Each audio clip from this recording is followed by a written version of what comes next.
As you can no doubt tell, we're ready for the zombie apocalypse. Apparently, in recent times, the idea of the dead coming back and wreaking havoc upon us all has become really, really popular. So popular, in fact, that Nerf has decided to come out with its very own line of blasters to combat the undead hordes. Indeed. The ZombieStrike line should be around at Targets. Should be a Target exclusive line. And we got some offerings here to kind of showcase to you. There's some blasters and some non-blasters. Yep, we got some cool stuff here from what they're coming out with. We don't have everything, but I think we got the coolest parts of it. So far. Yep. And of course we'll probably be bringing more stuff around later on as we find it. So, first guy I want to talk about is my friend the Hammershot here. Hammershot we originally saw as the Sweet Revenge in the Rebel line, but we're getting the ZombieStrike offering first. And I think it's really friggin' cool. The paint job is a far cry from the Rebel line. It's got this kind of cool faux looking cloth wraparound handle, which I like. But one of the most unique things about it is the fact that don't you dare do it, it's going to hurt, is the priming mechanism. You don't have a pullback slider or anything, you have a hammer, which is actually pretty cool. It does have Sledgefire type functionality. I don't know exactly what it's called, but it's Fanfire. Fanfire. So sound your fanfares for fanfire. I'll be honest with you though, it doesn't really work all that well because you gotta. It doesn't really work all that well. Yeah, it's going to take a little bit of practice to get it right.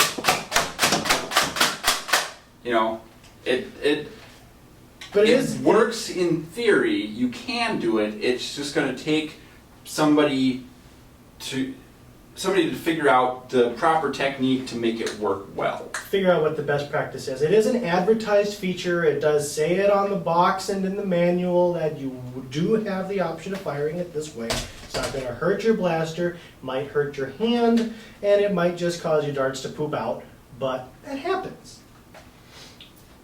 Yeah, overall it's a good blaster. I mean, like the Spectre, you're only going to get 5 shots, but you know, if you have 2 of them, you really got 10 shots. And that's better than what the strong arm can do, and you can, you know, prime it one-handed. That's one of the great things about it. It is a really good, it's an easy blaster to prime and fire one-handed. It functions very, very well. Design is pretty good. I'm not really sure about this piece, this hollow bit right here. But it holds the carousel in place, and I like the blaster really very much overall. I have done a little bit of personal testing with the tactical rail with some miscellaneous tactical rail accessory, pinpoint sights and whatnot, and it looks really cool. So it's a nice beefy pistol, nice 5-shooter.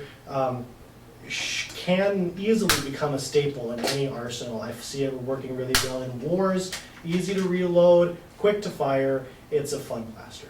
Yep, and I think it's once people figure out how to holster them, they're going to be really holster friendly. Yes. You know, the Sweet Revenge blaster does come with a holster. According to pictures that I've seen, it looks like the blaster the holster uses the tactical rail to slide in and hold. So it looks like the Hammershot is not going to work with that holster, but we'll have to get it in hand in order to really be sure. And from what we understand, that comes due to the loading part of the tactical rail on the Hammershot being reversed from on the Sweet Revenge.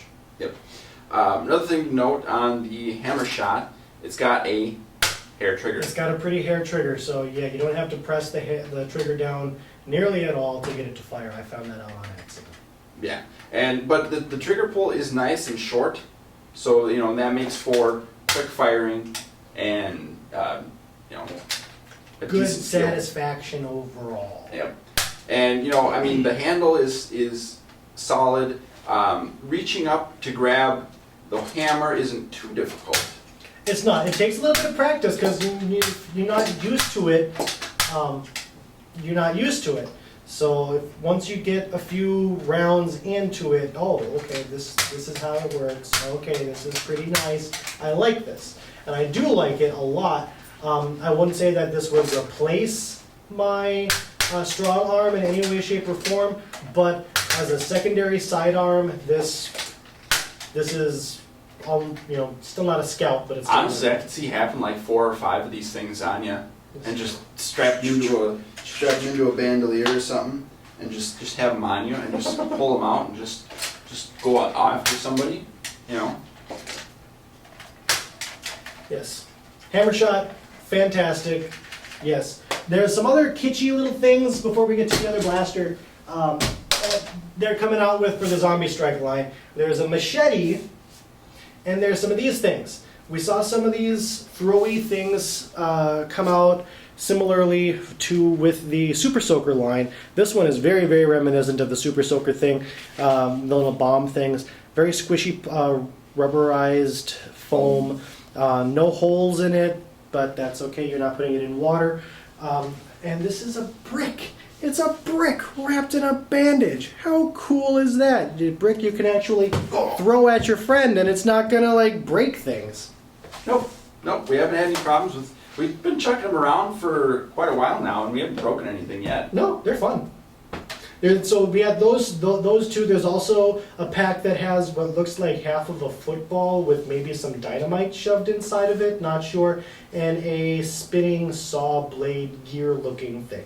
Yeah, I wasn't really interested in those, so I didn't pick them up. That's why I got the brick and the bomb, because I think those are cool. And then there's this. Yep. Now, the Machete looks a little bit smaller than what we were thinking from the pictures, but honestly, I think this is about a good size for a normal machete. I mean, it's a little short for a machete, but it looks good. It's not too solid side to side, but it's not gonna. It's going to probably tear if you're going to hit somebody with it really hard, but here's why. It doesn't have a core inside of it. You can kind of just bend this thing all day long. There's nothing rigid in the middle to give it any kind of real substance. So if you whack somebody pretty good with this, you could rip the whole thing off of its handle. Now, I do really like the design of this. I think the foam quality is good. I just wish that it had a little bit more rigidity toward the handle, like in this area right here. That's my biggest gripe about it. Yeah, and with this machete and the Z-bombs, they're actually licensed products made by Perpetual Play Group, not by Hasbro. They're licensed Nerf products. Now, at the party, they said that they would not license the Nerf name to any company that wanted to make tactical rail accessories. So we will not be seeing any blaster accessories that are licensed. These are the kind of things that we'll be seeing. Yeah. The bricks, this. We haven't seen any of the pouches or any of the additional stuff. We haven't seen who makes those. But it wouldn't surprise me if it was Perpetual Play. Who knows? Yeah. We got something else to show you too. Sledgefire! This is something that has been kind of talked about a little bit. We've seen it here and there. This is, to me, kind of the big brother to the barrel brake. Functions similarly. You got your little button in here. You push it down and break the barrel in half. That primes it. When you bring it all the way down, kind of bounces a little bit. Then you get these little shell things. This is unique. We've never seen these things kind of before, and it's a 3-shot burst.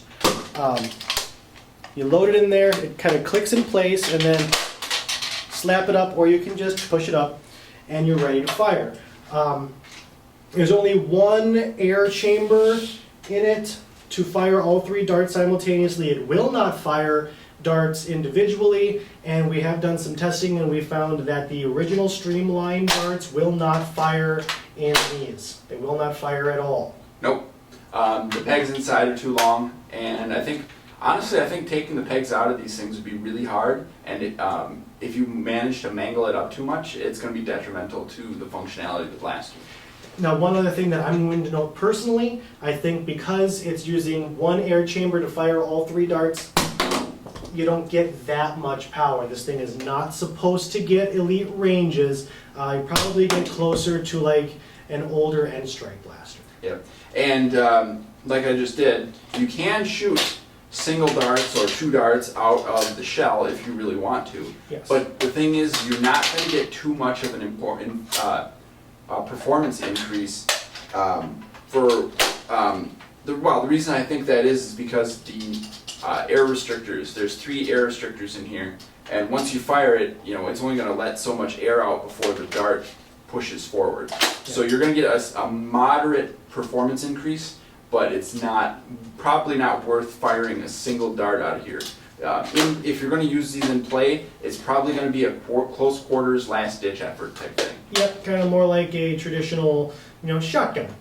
Shotguns are best in close range if you're using buckshot or anything like that. Yeah, and honestly, this blaster, it looks cool, it feels good. The stock is of course nice and sturdy. Yep. And you can get up and fire it good. You can just wield it like that. You can shoot it from the hip. You can twirl it around a little bit. Yeah, it's not bad. I'm not sold on the blue, but I think the blaster overall is pretty good. Yeah, I can't complain too much about it. I don't see too many problems with this break action blaster that we saw with the barrel break. There's pretty much no way to mangle the darts when you're breaking it or anything like that. It's gonna just break and you can take the darts out. It's not really a problem, but every time you break it, you're priming it. So you're gonna dry fire it. Now you can, as we're showing here, this thing is primed right now. You can push the button and it folds it right down, so I guess you could leave it primed and just kind of, if you load it when you want to. That way it'll be a little bit easier. You can, oh crap, I gotta reload. Oh, okay, alright, it's already primed. There you go. Okay. So it can be a little bit faster in that respect if you prime it ahead. And it's kind of satisfying with the little shell thing that pops out. But it's a little gimmicky blaster, but it's not bad. Again, this is kind of a new thing for the ZombieStrike.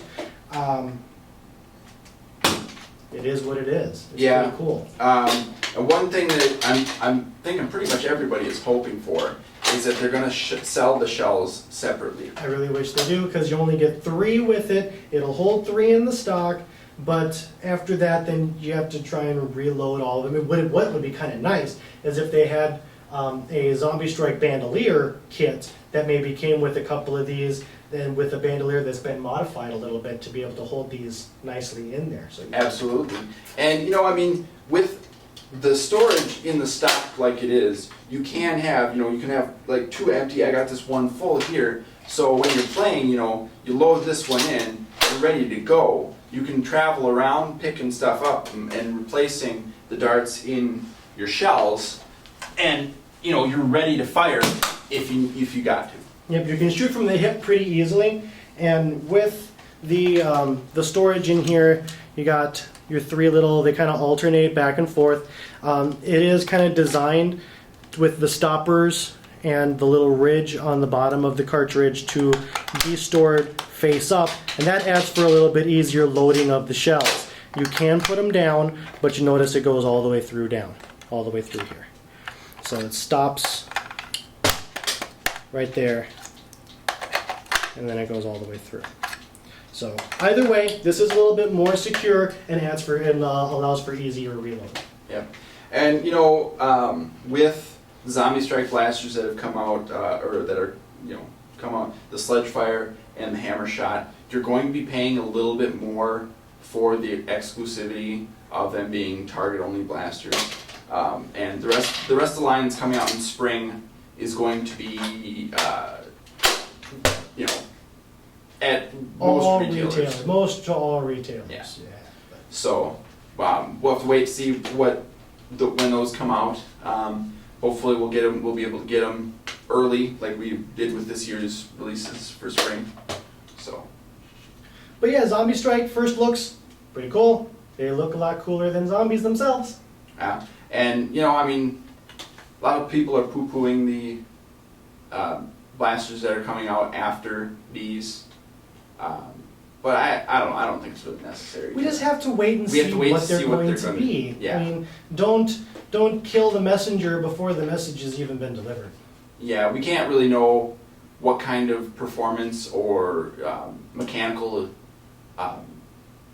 Stuff. improvements have been done. So, we can't know that until we have them in hand. The interesting thing about the ZombieStrike line is that it's kind of an amalgam of all that Nerf has brought to the table thus far. You're getting some stuff that's supposed to get elite, some stuff that's not going to get elite, some things that are vortex, and you got like the machete and things that kind of more fall into like the enforce. So it's kind of a smattering of Nerf as a whole. Hey, it's the apocalypse. Let's get all of our stuff together and battle things that are frightening in your nightmares. Yeah, it's really more of a theme series than anything, including other different lines into one specific or like one group. Like the I would say it's akin to the multi-shot madness where they did with the Diatron and the rough cut. Rough cut, yeah. So I would say that it's a theme series encompassing some vortex and some end strike and force. Yeah. So, and I'm pretty positive that it's going to do well. Even with the people out there poo-pooing it, the Nerf community online isn't their target market. It's kids, and kids are interested in zombies right now. So Yeah. I'm pretty sure it's going to do well. Regardless if it does or doesn't do well, it's still cool, it's still fun, it's still Nerf, so keep nerfing.